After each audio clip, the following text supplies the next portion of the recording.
Dobar dan svima, dobrodošli. Evo, sazvali smo vas na tiskovnu konferenciju ovdje prije posljednje sjednice Županijske skupštine da bismo vam predstavili geodetski elaborat koji u biti dokazuje kako trasiranje 2013. godine nije obavljeno u obuhvatu Centra za gospodarenje otpadom Lučino Razdolje, kako je županijska vlast tvrdi od prvoga dana i kako su izjavljivali.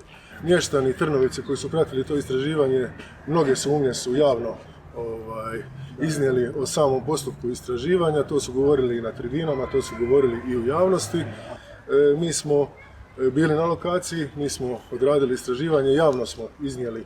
Odgovorno vam tvrdim da kota 371 nije u obuhvatu Centra za gospodarenje otpadom, nego je 310 metara od najbliže granice. Međutim, župan je na prošloj sjednici rekao...